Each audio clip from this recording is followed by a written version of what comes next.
गीता में वो प्रसिद्ध शब्द साहब का है, संतोष सहज समाधि भली। ये सहज समाधि भली में जितनी पंक्तियाँ साहब ने कही है वो निर्विकल्प समाधि नहीं है, वो सविकल्प है। एक समाधि है सहज जो निर्विकल्प है, और एक समाधि सविकल्प है। निर्विकल्प सहज समाधि है स्मरण शून्य कर देना, कुछ न सोचना। सहज आत्मा है और आत्मा भाव में स्थित हो जाना और कुछ न सोचना, ये सहज समाधि है। और दूसरी सहज समाधि है सोचना, काम करना, हंसना, बोलना, खाना, पीना, हल चला लेना बुरा नहीं, गोबर फेंकना, टट्टी फेंकना बुरा नहीं। कर्म सभी पवित्र हैं। हिंसा न करो, चोरी न करो, दूसरे को दुख न दो, इंद्रियों को चंचल न करो, काम करना बुरा नहीं। तो जीवन का यावत काम वो करता है, लेकिन मन में कोई गांठ नहीं, कोई क्लेश नहीं, कोई द्वंद्व नहीं। तो ये सहज समाधि, ये व्यवहारिक सहज समाधि। और संकल्प शून्य हो कि स्थिर होना, वो आभ्यासिक सहज समाधि है। आभ्यासिक सहज समाधि से व्यवहारिक सहज समाधि पुष्ट होती है, और व्यवहारिक सहज समाधि से आभ्यासिक सहज समाधि प्रगाढ़ होती है। तो उसी व्यवहारिक सहज समाधि की भाषा में साहब ने कहा है, संतोष सहज समाधि भली, गुरु प्रताप जा दिन से प्रगटो सुरत न अंत चली, जहाँ जहाँ डोलो सो परिक्रमा, जो कुछ करो सो पूजा, जब सोऊं तब करो दंडवत, भाव मिटाऊं दूजा, आँख न मूदों, कान न रूदों, काया कष्ट न धारो, खुले नयन हंसी हंसी पहचानो, सुंदर रूप निहारो, शब्द निरंतर से मन लागा, मलिन वासना त्यागी, उठत बैठत कबहु न छूटे, ऐसी तारी लागी, कहत कबीर सहज यह रहनी, सो प्रगट करी गाई, सुख दुख से कोई परे, परम पद सो पद है सुखदाई। ये व्यवहारिक सहज समाधि। उठत बैठत कबहु न छूटे, ऐसी तारी लागी। किसी युवती को जब पहला बच्चा होता है और लड़का हो तो, और लड़की के लिए लड़कियों को भी पक्ष नहीं है। कोई माता को लड़की पैदा हुई, वो तो बेचारी मूर्छित जैसी हो गई। कोई बताया लड़की हुई है तो मुरझा जाती है, और अगर लड़का पैदा हुआ तो खुश होती है। लड़के का पक्ष बहुत है। हमारे वेदों में लड़का की इच्छा है, लड़की कहीं नहीं। चारों वेदों में एक जगह नहीं कहा गया लड़की चाहिए लड़का चाहिए और जब माताओं को लड़की का पक्ष नहीं, तब किसको कहा जाए। आप आज के ज़माने में ये बड़ा अच्छा विचार दिया जा रहा है कि भाई लड़की लड़का कोई भी हो तो लड़की का नाम पहले लिया जाता है। एक सज्जन बताते थे, चीन गया तो ऐसे घर में ले गए देहात में बैठाने के लिए जिनकी एक लड़की थी। वहाँ तो एक संतान पैदा कर सकते हैं बस, एक लड़की थी। तो माता जो युवती है, अभी पहला बच्चा हुआ है, बच्चे में उसका अनुराग निरंतर रहता है, भूलता नहीं। गाय है, गाय को बछड़ा या बछड़ी कुछ भी पैदा हो, तात्कालिक उसका प्रबल अनुराग बच्चे के प्रति रहता है। इसी प्रकार जिसको आत्मनिष्ठा दृढ़ हो जाएगी, उसका प्रबल अनुराग हर समय बना रहेगा। नेम जगावे प्रेम को, प्रेम जगावे जीव। नियम से चलते चलते प्रेम जगता है, और प्रेम जगने पर जीव जग जाता है, उसका मोह भंग होता है। और जीव जग गया तो पीयू जग गया। पीयू अलग नहीं है, पीवत्व समझो, पीयूपन। जीव में ही पीयूपन है, जीव में ही ब्रह्मत्व। स्वामी शंकर का एक प्रसिद्ध वचन है, जीवो ब्रह्मयु ना परा, जीव ब्रह्म ही दूसरा नहीं। तो जीव जगावे पीयू को, जीव जग गया तो पीवत्व, उसमें ब्रह्मत्व श्रेष्ठत्व जग गया। इसीलिए साहब अंतिम समाधान करते, वही जीव वही पीयू, जीव पीयू एक बात है, दो नहीं। तो स्वामी शंकर और कबीर साहब दोनों बारंबार जहाँ राम कहते हैं वह कबीर साहब राम कहते हैं, स्वामी जी ब्रह्म कहते हैं, लेकिन दोनों बता देते वही है, दूसरा नहीं, अंतरात्मा ही है। हृदय वसे ते राम न जाना, साहब ने 250 बार बीजक में केवल राम कहा, लेकिन बीच बीच में बता दिया हृदय बसे ते राम न जाना, दिल में खोज दिलय में खोजो यह करीमा रामा। जो अप्रोक्ष बोध वाले पुरुष हैं, चाहे सांख्य चिंतक हों, चाहे वेदांत चिंतक हों, चाहे निर्गुणी धारा के चिंतक हों, वह आत्मा से अलग परमात्मा नहीं खोजते। और उपनिषदों में यही कहा गया है कि हृदय निवासी आत्म तत्व के अलावा परमात्मा खोजना भ्रम है। तस्यायम आत्मा एवं लोका, लोक के लिए भी जैसे ब्रह्मलोक की कल्पना, तो उपनिषद में याज्ञवल्क्य ने कहा बृहदारण्यक उपनिषद में तस्यायम आत्मा एवं लोका, उसके लिए आत्मा ही अपना ब्रह्मलोक है। एतमेव, इसलिए लोक अभिप्सन्तः, उस ब्रह्मलोक की अभिप्सा रखकर, इच्छा रखकर, प्रवजंती, घर बार छोड़ करके चल देता। मैं पुत्र लेके क्या करूँगा, धन लेके क्या करूँगा, लोक प्रसिद्धि लेके क्या करूँगा, मेरा तो आत्मा ही अपना लोक है, आत्मा ही अपना सर्वस्व है। पुत्र छूट जाएगा, धन छूट जाएगा, लोक छूट जाएगा, आत्मा नहीं छूटेगा।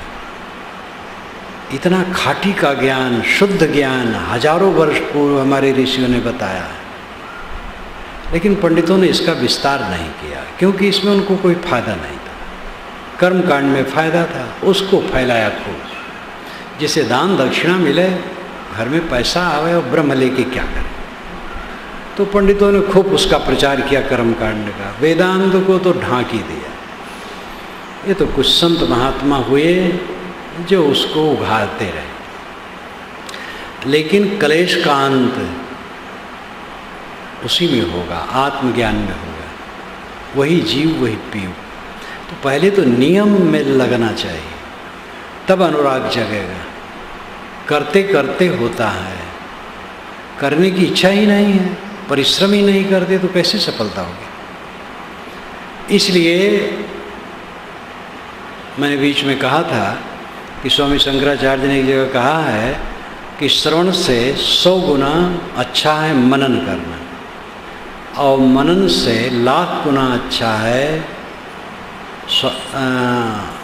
उसका स्वाध्याय करना, निधिध्यासन करना। निधिध्यासन में निज अध्यासन, आत्मा के विषय में गहरा चिंतन निधिध्यासन है, और उससे अनंत गुना अच्छा है निर्विकल्प समाधि।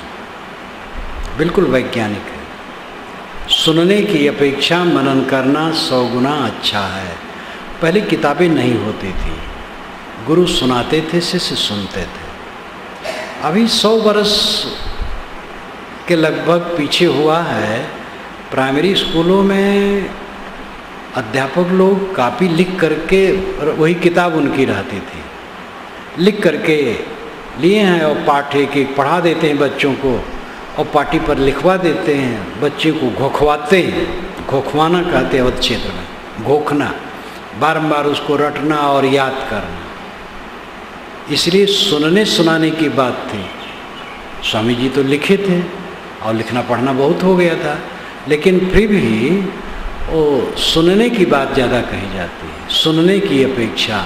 अब आज समझ लो, सुनने और पढ़ने की अपेक्षा मनन करना 100 गुना अच्छा है।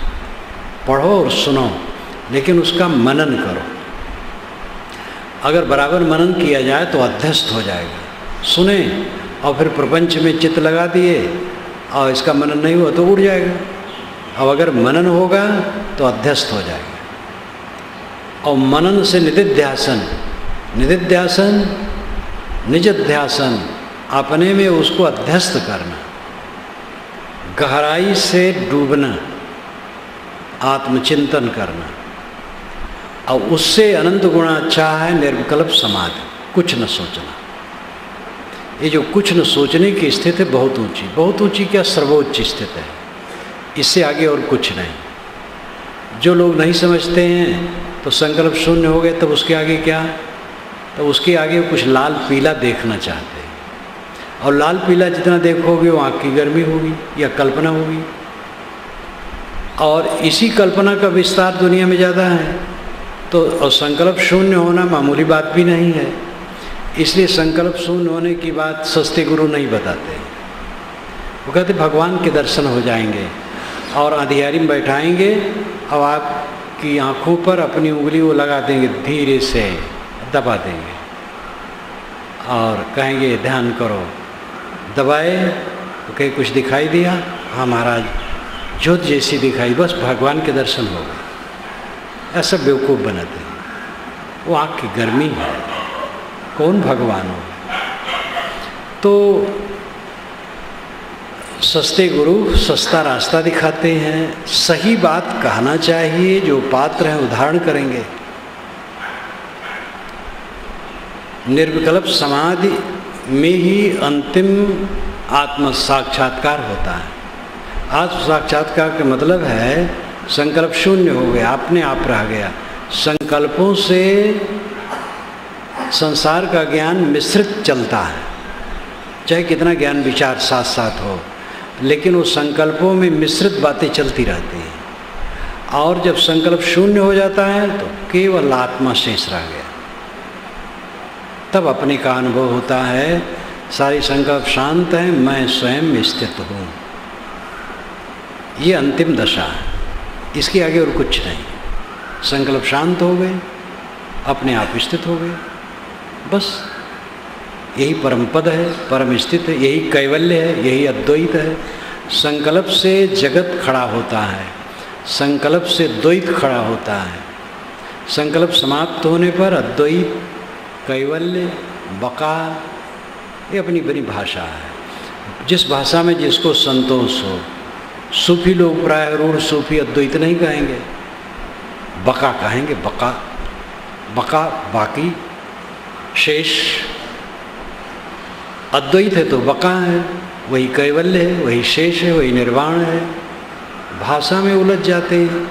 कबीर साहब ने इसके लिए जगह जगह कहा भाषा में न उलझो, राम रहीम करीमा केशो हरि हजरत नाम धराया, इसलिए बारंबार कहे।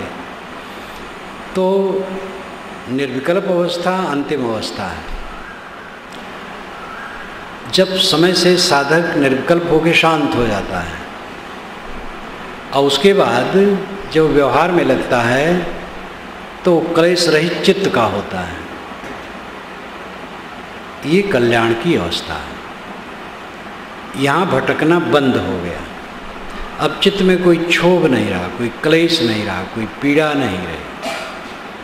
सपने से जाग करके सपने के हानि लाभ सताते नहीं हैं। सपने भी तो सताते हैं, लेकिन जग जाने पर सपने के हानि लाभ नहीं सताते हैं। जो जग गया तो उसका पूरा जागृत ही स्वप्न के समान है। ये जो खाते हैं, पीते हैं, चलते हैं, फिरते हैं, चीज़ें मिलती हैं, छुटती हैं, बनता है, बिगड़ता है, कोई आदर करता है, कोई निरादर करता है, कोई सत्कार करता है, कोई तिरस्कार करता है, कोई निंदा करता है, कोई प्रशंसा करता है। ये सब सपने की तरह लगता है और वैसे है, कुछ रह नहीं जाता है। आप लोग सब ध्यान दो कि 50 वर्ष के पहले जब आपका तिरस्कार हुआ था और कहीं सत्कार हुआ था, आज उसका क्या मूल्य है। 40 वर्ष, 30 वर्ष, 20 वर्ष, 10 वर्ष पूर्व, गत वर्ष में 4 महीने के पहले, 1 महीने के पहले, कल, आज सुबह कोई आपकी निंदा किसी ने कर दी थी, अब कहाँ है? खत्म है, सब भागा जा रहा है। इसलिए वो सब कुछ को सब समय स्वप्नवत देखता है। इसमें प्रश्न होता है, ऐसा स्वप्न तो अगर कोई देखेगा तो अब व्यवहारिक हो जाएगा, फिर वो काम धाम नहीं करेगा। और ऐसा पूछने वाले हमसे सीधे पूछने वाले लोग हैं। एक बड़े अधिकारी ने कहा, बहुत बड़े अफसर हैं, कहे महाराज आप जो कहते हैं ऐसा मैं कभी सोचता हूँ तो कुछ करने का मन नहीं होता है। मैंने कहा भैया मैं तो इसको सोचता हूँ 60 वर्षों से और काम करने में अभी थकता नहीं हूँ, कर रहा हूँ। तो वो चुप हो गए। वास्तव में साधना में लगन नहीं है और लाभ उतना निश्चय नहीं। स्वप्नवत क्या सुसुप्तिवत है। सपने के बाद सपने की याद आती है, जीवन के बाद जीवन की याद नहीं आएगी। महाराज जी चले गए, अब उनको कभी भी नडियाद की याद नहीं आएगी। नडियाद क्या पूरे विश्व की याद नहीं आएगी, और केवल उन्हीं के लिए नहीं, सबके लिए ही बात है, किसी को भी नहीं आएगी। जवाहर पटेल, बड़े बड़े नेता, महात्मा गांधी, उनको कभी याद आएगी? कभी नहीं आएगी। तो ये स्वप्न ही नहीं है, सुसुप्त की तरह है, अंत में सब खो जाना है। तो इसमें क्या हर्षों है, क्या हो गया? अगर जीव शरीर छोड़ करके एक पेड़ पर बैठे और वहीं से अपने पूरे जीवन को देखे जो बीता हुआ है, तो उसको हंसी आएगी कि इसी के लिए मैं रोता था, इसी के लिए क्षुब्ध होता था, अब इससे कोई मतलब हमारा नहीं रहा। अब ये बाल बच्चे चाहे रोए चाहे हंसे, हम कुछ न दे सकते हैं न ले सकते हैं, तो उसको हंसी आएगी, क्या मैं सोच रहा था इसके लिए। लेकिन ऐसा उपाय नहीं। जब जीव शरीर छोड़ता है तो संबंध नहीं रहता है, पूर्व जीवन को देखने के लिए कोई भी साधन नहीं रहता है। विवेकवान उसको इसी जीवन में देखते हैं, इसी जीवन में हैं और सब मरा हुआ देखते हैं। साहब के भजन तो आप लोग भी कभी सुने होंगे, साधो ये मुर्दों का गाँव।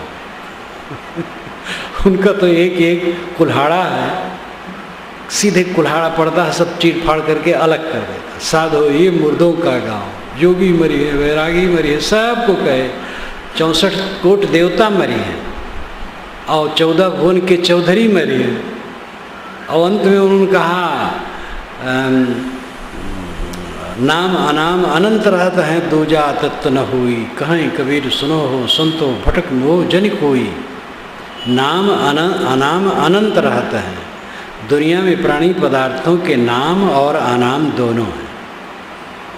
प्राणियों के नाम रखे गए हैं, लेकिन अभी कितने प्राणी हैं जिनके नाम नहीं रखे गए हैं, और पदार्थों के भी कितने के नाम नहीं रखे गए हैं। तो प्राणी पदार्थों में नाम अनाम अनंत रहता है, किंतु दूजा तत्व न हुई, दूजा तत्व नहीं है, बस आत्मा अनात्मा यही दो तत्व है। कहें कबीर सुनो हो संतो भटक मोह जन कोई, भटक करके मरो मत, मिलेगा कुछ नहीं, धूर पछोरे उड़ उड़ जाए, ये अवध क्षेत्र की कहावत है। ये वहाँ की भाषा में कहा था, धूर पछोरे उड़ उड़ जाए। कोई सूप में धूल रख करके पछोड़े फटके उसको, सब उड़ जाएगा, सुपेलम कुछ भी नहीं रह जाएगा। चावल उसमें हो, धूल हो, तो चावल तो उड़ जाए और धूल उड़ जाए, चावल रह जाए। चावल है ही नहीं, केवल धूल है। फटका फटक करके देखा तो सब उड़ गया, रहा कुछ भी नहीं। पूरे जीवन को फटक करके देखो, कुछ रहेगा नहीं। क्या रहेगा, क्या मिलेगा यहाँ से? हाँ, खुराफात मिलेगी। जो आपने ऐश्वर्य कायम किया है और माना है कि मैं संपन्न हूँ, मैं सफल हूँ, उस सब से आपको क्या मिला है? काम, क्रोध, लोभ, मोह, द्वेष, ईर्षा, चिंता, उद्वेग, असंतोष, पीड़ा, क्लेश, यही सब मिला और कुछ नहीं मिला। क्या उससे बोध मिला है? शांति मिली, तृप्ति मिला? कुछ नहीं मिला। उपाधि मिली, प्रपंच मिला है, और इसी को लाभ माने बैठे हैं। लाभ कमाया जीवन में, ये किया, वो किया, वो किया, वो किया, इतना सफल, क्या पूछना। बोध ही नहीं है। वो सारी सफलता का परिणाम है चित्त में खुराफात इकट्ठा होना, और इसी खुराफात को निकालना अध्यात्म है। और इसके लिए समझ ही लोगों को नहीं है। समझ भी हो जाती है तो साधना में मन नहीं लगता है। कुछ लोगों को लगा होगा तो पूजा पाठ तक रह जाता है, अध्यात्म में नहीं उतरते, आध्यात्मिक साधना में नहीं उतरते हैं। इसलिए अंतिम काम बच रहता है। इसलिए जीव कर्मवश डोले, वो कर्म के बस डोलता है। डोलना, भटकना, चित्त का भटकना, विश्राम न पाना, अंतिम अवस्था है। सुख दुख से कोई परे, परम पद सो पद है सुखदाई। सुख दुख दोनों से परम पद परे है। दुनिया का सुख, दुनिया का दुख। दुनिया का सुख दुख लाता है। कोई दुनिया का सुख ऐसा नहीं है जो दुख न लाए। दुनिया के सुख दुख से ऊपर उठ करके जो सुख है वो आत्यंतिक सुख है, अनंत सुख है, वही भूमा का सुख है। ये वही भूमा तत्सुखम नाल्पे सुखमस्ति भूमयु सुखम। भूमा में सुख है, अल्प में सुख नहीं है। वेदांती कहते हैं सुख तो वैषयिक है, आनंद पारमार्थिक है। और कुछ पारखी कहते हैं सुख आत्मिक है, आनंद वैषयिक है। ये दोनों की सांप्रदायिकता है। सुख आनंद एक ही बात है। अब वो विषय के लिए कहते हैं कि आत्मा के लिए आपका विचार है। विषयानंद है कि ब्रह्मानंद है, यह आपका दृष्टि। किस आनंद को आप कह रहे हैं? विषय सुख है कि आत्म सुख है? अब देखो, ये भूमा को सुख कहा गया, आनंद तो नहीं कहा गया वहाँ। तो आनंद से कोई उनको परहेज नहीं था, अलग आनंद भी कहा गया है। गीता में बारंबार सुख सुख सुख आया है। सुख आत्यांतिकम सुख मसनुते, बारंबार सुख आया है। पारमार्थिक स्थिति के लिए सुख आया है। इसलिए सुख और आनंद ये दोनों शब्द न वैषयिक हैं और न आत्मिक हैं। इनको जहाँ लगा लो,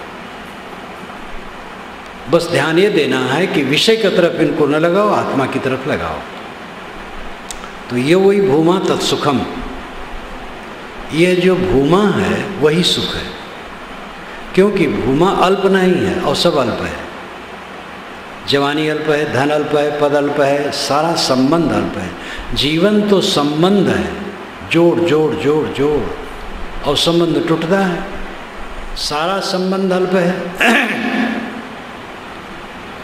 लेकिन भूमा असंबंध है, असंबद्ध, संबंध है ही नहीं उसमें, केवल है, अकेला है। इसलिए वो असली सुख है, स्थिर सुख है। तो उसी की परिभाषा की गई, यत्र नानद पश्यत नानद श्रणोत नानद विजानात स भूमा। किसी ने पूछा भूमा क्या है? तो इसने कहा यत्र न अन्यत पश्यति, जहाँ पर दूसरे को नहीं देखता, न अन्यत श्रणोति, दूसरे को नहीं सुनता, न अन्यत विजानाति, जब दूसरे को नहीं, जहाँ दूसरे को नहीं जानता, सब भूमा, वो भूमा। यही निर्विकल्प समाधि है। देखना सुनना जानना बंद करो। अंधत्वम पंगुत्वम मूकत्वम बधिरत्वम, ज्ञानियों ने भी इसे भी कहा, अंधे हो जाओ, बहरे हो जाओ, गूंगे हो जाओ, पगले हो जाओ। कबीर साहब ने कहा मार दो अपने को। सरी मारे ते सदा सुखारे, अन मारे ते दुखा। साहब की पंक्ति बहुत मार्मिक भजन है, कई कड़ियाँ हैं। सरी मारे ते सदा सुखारे, अन मारे ते दुखा। सरी मारे, संपूर्ण रूप से जो अपने को मार लिया तो सदा सुखी हो गया, और अन मारे ते दुखा, अपने को न मारा तो दुखी रहेगा। अब इसके मर्म को समझना चाहिए। अपने को मारना क्या है? क्या जहर खा के मर जाए? अपने को मारना अपने अहंकार को मारना है। हमारा अहंकार आत्मा में विलीन होना चाहिए। हमारा अहंकार शरीर में विलीन है। हमारा अहंकार पद नाम रूप में विलीन है। हमारा अहंकार बाल बच्चे परिवार से शाखा घर द्वार मठ मंदिर में विलीन है। साधु गृहस्थ दोनों भटके हैं, एक नहीं। भूला न एक दो सकल संसार है। कहते हैं राग रंग में दुनिया रीझे, चटक मटक में नारी, और भाव भगत में साधु रीझे, तीनों निपट अनारी। राग रंग अभी ढोल मृदंग लाके बजाओ, देखो ये हाल भर जाएगा, और बाहर लोग खचाखच भर जाएंगे। संगीत टेर दो देखो, तो राग रंग में दुनिया रीझे, चटक मटक में नारी। ये देवियाँ चटक मटक में रीझ जाती हैं मार। ये गाना वो गाना वो गाना, उसे नाक कान सब छदाए छदाए परेशान। हाथ में हथकड़ी, पैर में बेड़ी, गले में तौक, जेलियों का साज। तो चटक मटक में नारी, और भाव भगत में साधु रीझे। भाव भगत में साधु रीझ गए, तीनों निपटा नारी। साधु मान ली वे जगत का तारक हो। जो जगत का तारक माना हो स्वयं डूबा। अपने को तारो, फिर सेवा करो। जो तर जाएंगे अच्छा है, अपने को तारो। हम इसीलिए तो कहते लोग तरें, और हम स्वयं डूब रहे हैं तो क्या मतलब है? तरने के लिए कहते तो स्वयं तरें तो संसार को हम तार दें, क्योंकि संसार में हम एक अंश हैं और हम तर गए तो संसार तरा, और फिर हमें देख के जो समझ पाएगा और भी तरेगा। इसलिए अपने को तारना चाहिए। तो साधु भाव भगत मेरी इच्छते हैं, तीनों निपट अनारी। हमारा अहंकार विलीन है उपलब्धियों में, हमारा अहंकार जुड़ा है उपलब्धियों में। शरीर मुख्य है, शरीर में अहंकार जुड़ा है, और शरीर संबंधी प्राणी पदार्थ अवस्था परिस्थिति गुण स्वभाव ज्ञान विज्ञान ये सब में हमारा अहंकार जुड़ा है।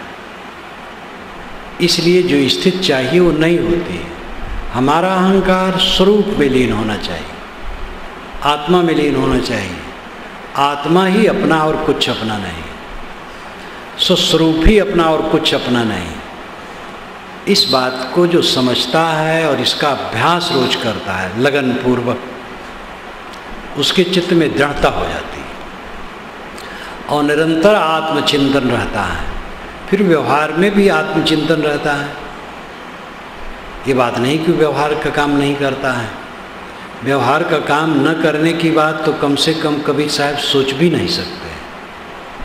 कबीर साहब तो कहते जो कुछ करो सो पूजा।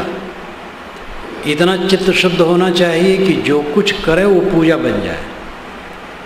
और कबीर साहब तो कर्मयोगी और कर्म करो के महापक्षधर थे। और वेद की ऋषियों को देखो, सब कर्म कर, कपड़ा बुनते हैं और गाय चराते हैं, गाय दूहते हैं और सब काम करते हैं, हल चलाते हैं। वैदिक ऋषि हल सीरा युंजंति कवयो, ये ऋग्वेद का मंत्र है।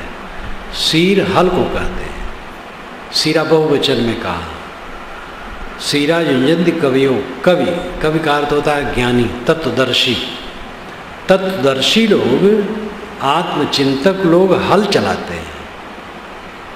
वैदिक ऋषि सब कर्म करते, उपनिषद के ऋषि कर्म करते, किसी काम में वो हिचकते नहीं थे।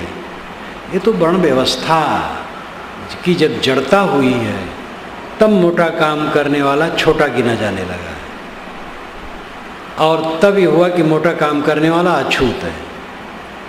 जो हल चलाता वो अछूत है, जो हाथ पैर बटोरे बैठा रहा है वो ठीक है। और हलवाहक, मजदूर, नौकर अन्न को मीच करके, वसा करके, पैरों से रगड़ करके, झाड़ पोंछ करके आपके घर में रख दिए, तब आप उसका भोग लगाते हैं। उनके पैर के नीचे का अन्न वो छूत नहीं है, उसमें छूत नहीं लगती। लेकिन वही जो अन्न पैदा करके आपके घर में भरे हैं, आपके चौका में आ जाए तो आपका चौका अशुद्ध हो जाए। और उनके पैर के नीचे का अनाज आप खाते हैं वो अछूत नहीं। कपड़ा बुनकर के आपको दे, आप पहनते हैं, अछूत रहे हैं। लेकिन अगर बुनकर आपके घर में आ जाए तो अछूत है। नाई बाल बनाता है और पानी आपके दाढ़ी मूछ में लगाता और पानी पिलाता है, दाढ़ी मूछ में लगाता है, मुंह में भी जाता है, तब अछूत नहीं है। दूसरे समय में नाई अछूत है। वर्ण व्यवस्था के अपराध ने ऐसा बिगाड़ दिया है कि ऋषियों का चिंतन सब डुबा दिया, और झूठा अहंकार के हम वैदिक पक्षधर हैं। वैदिक ऋषि सब के सब कर्म कर हैं, मोटा काम करते हैं। ग्वाले तो सब है, सब अहीर हैं, गाय चराते हैं।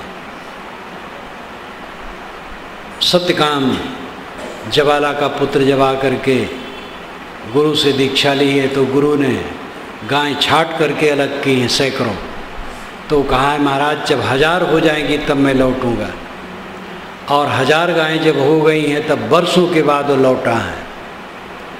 तब ऋषि ने कहा कि बेटा तुम्हारे चेहरे पर ब्रह्म तेज झलकता है, तुम्हें किसने ज्ञान दिया? कहे कौन ज्ञान देता मुझे आपके बिना? तो कहे नहीं तुम तो पूर्ण जैसे लगते हो। तब उन्होंने कुछ कहा। तो सभी ऋषि कर्म करते। कबीर साहब ने उसी धारा को फिर से मजबूत किया और उसी के पीछे नानक दादू दरिया घीसा पलटू आखा और इतने संत हैं कि 100 से अधिक हैं वरिष्ठ संत। कबीर दर्शन में मैंने आखिर में इनका नाम दिया है 6ठे अध्याय में। और ये पूरे भारत में व्याप्त हैं और इनका प्रभाव आजकल तो पूरे विश्व में निर्गुणी धारा का। और इनकी धारा वही है, ऋषियों की धारा है, जो जात पात नहीं, ऊंच नीच नहीं, छुआछूत नहीं, सब में समभाव। वैदिक ऋषियों का यही था। ऋग्वेद में आता है पंच एमिरे जनाः, पंच जनाः एमिरे, एमिरे नाम हवन करना। पंच जन है ब्राह्मण, क्षत्रिय, वैश्य, शूद्र, निषाद।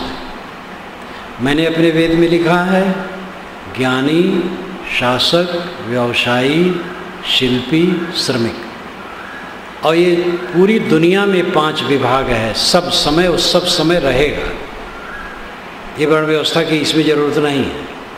एक ही घर में अनेक प्रकार के लोग होते। कोई ज्ञानी है तो कोई राजनेता है तो शासक हो गया, और कोई खेती करता है तो व्यवसायी हो गया, कोई और काम करता है तो ज्ञानी, शासक, व्यवसायी, शिल्पी, श्रमिक। ये 5 को वेदों में पंचजन कहा है। और पंचजन की सर्वत्र महिमा और एक रूपता है। और ये अर्थ साण का है। विदेश वाले तो कुछ अलग अलग अर्थ किए हैं। आर्यों के 5 ग्रुपों को नाम दिए हैं, तो कोई कुछ किया है, कोई कुछ किया है। पूरा काल से भी कुछ कुछ अर्थ किया है, लेकिन साण का अर्थ बहुत सही है। साण ने ही अर्थ किया है। तो पंचजन यज्ञ करते हैं, और आज यज्ञ इस जमाने में भी शूद्र का अधिकार नहीं मानते लोग। तो ये सब अपराध है। मैं कह रहा था कि कर्म, जीवन में कर्म तो आवश्यक है। बिना गीता में बारंबार इसीलिए कहा गया, गीता की जब रचना हुई है, ईसा के कोई 400 वर्ष पूर्व गीता की रचना मानी जाती है। और उसमें श्लोक तो मिले हैं ईसा के 400 वर्ष बाद तक। कृष्ण कौन में मैं श्री कृष्ण और गीता नाम की छोटी सी पुस्तक है, जो गीता सार की भूमिका है, उसमें मैंने सब लिखा है। बौद्धों के 4 दर्शन जो उदय हुए हैं, वह ईसा के 400-300 वर्ष बाद उदय हुए हैं। और उसका खंडन ब्रह्मसूत्र में किया गया है, और ब्रह्मसूत्र का निर्देश गीता में किया गया है। अब आप सोचिए कि ब्रह्मसूत्र जो वेदांत दर्शन है, उसमें जो बौद्धों के दर्शन का खंडन है, तो कम से कम वो सूत्र ईसा के 300 वर्ष बाद बनाए गए हैं। और गीता की उसमें आलोचना है, संकेत है, तो गीता तो और ईसा के 400 वर्ष बाद उसमें श्लोक बने हैं। तो गीता की रचना के जब काल था, तो कर्मों से हट करके कर्म न करना मोक्ष मान लिए थे लोग। आग को छूना पाप मान लिए थे, यानी भोजन तक न बनाओ, आग न छुओ, और कर्म से बहुत निराशा। इसलिए गीता में बहुत सुंदर प्रकाश डाला गया है कि कर्म के बिना तो आदमी रह भी नहीं सकता, और कर्म के बिना जीवन नहीं चल सकता है। इसलिए कर्म करो। कबीर साहब ने कहा, कर्म करे और रहे अकर्मी, ऐसी युक्ति बतावे। संतोषो सदगुरु महि भावे, जो आवागमन मिटावे। डोलत डिगे न बोलत बिसरे, असुपदेश सुनावे। बिन भ्रम हट क्रिया से न्यारा, सहज समाधि लगावे। द्वार न रोके, पवन न रोके, ना अनहद उर्झावे। ये मन जहाँ जाए तहाँ निर्भय, समता से ठहरावे। कर्म करे और रहे अकर्मी, ऐसी युक्ति बतावे। सदा आनंद फंद से न्यारा, भोग में योग सिखावे। तज धरती आकाश अधर में, प्रेम मड़ैया छावे। ज्ञान सरोवर शून्य शिला पर, आसन अचल जमावे। कहाँ कबीर सो सदगुरु सांचा, घट में अलख लखावे। उसमें ही बीच में पंक्ति आई है, कर्म करे और रहे अकर्मी। कर्म करे और अकर्मी रहे। निष्काम कर्म, गीता का जो निष्काम कर्म है, जो नहीं समझते हैं वो कहते हैं गीता की ये धारणा बिल्कुल गलत है। आदमी कामना से कर्म करता है, और निष्काम होगा तो कर्म क्यों करेगा। लेकिन ऐसी आलोचना करने वाले साधक नहीं हैं। जो साधक होगा इसकी आलोचना कर ही नहीं सकता है। साधक समझ सकता है कि निष्काम होके कर्म किया जा सकता है। तो मैं शुरू किया था कि तौलों तारा जगमगे चोलो उगे न सूर, तौलों जीव कर्म बस डोले चोलो ज्ञान न पूर। तारे तब तक टिमटिमाते हैं जब तक सूरज उदय नहीं होता है। ये जीव तब तक भटकता है जब तक पूरा ज्ञान उदय नहीं होता है। तो एक ज्ञानोदय है भ्रांति का कट जाना, और एक ज्ञानोदय है आसक्ति का कट जाना। भ्रांति का कटना भी बड़ा सहज नहीं, क्योंकि शास्त्रों का जाल ऐसा है, मोह उसका ऐसा, परंपरा का रोग ऐसा है। बड़े बड़े पंडित, बड़े बड़े महात्मा भूत प्रेत माने बैठे, बड़े बड़े सन्यासी गुल्ली ताबीज पहने हैं, अंगूठियाँ पहने हैं, क्योंकि उसमें ग्रह दशा जरा संभाल करके रखना है। एक बड़े नेता जो कैबिनेट मंत्री थे पूर्व विधान लोकसभा में, अब तो हार गए बेचारे, 9 अंगूठियाँ पहने। तो किसी ने कहा 9 अंगूठियाँ क्यों पहने हो? कहे कि 9 ग्रह आप जानते नहीं, लेकिन कोई ग्रह उनको बचाया नहीं, हार गए। तो कितने कितने ऐसे महाकर्म कांड कर रहे हैं, जिंदगी और बढ़ जाए। अच्छे अच्छे महात्मा हैं, जिंदगी बढ़ाने के लिए तो कुछ पूजा करवा रहे हैं, तो कुछ करवा रहे हैं। इतने भटके हुए ज्ञान ही में भटके हैं। ऐसे ऐसे महात्मा हैं जो एक तरफ वेदांत कहते, एक तरफ कहते भगवान के दर्शन आज तक नहीं हुए। श्रुतियों में कहीं भगवान के दर्शन की चर्चा है? कहीं नहीं। आत्म साक्षात्कार की बात है। तो सच्चा ज्ञान होना ही मुश्किल हो रहा है, और फिर चित्त का अनासक्त होना और ऊंची बात है। लेकिन जो निष्पक्ष होकर लग जाएगा होगा। निर्भय होकर निष्पक्ष होकर के आत्मज्ञान को समझो, और अंततः संसार की आसक्ति को जीत करके आत्मस्थिति को प्राप्त करो, तब जीव भटकेगा नहीं। परम शांत जीवन का परम फल है।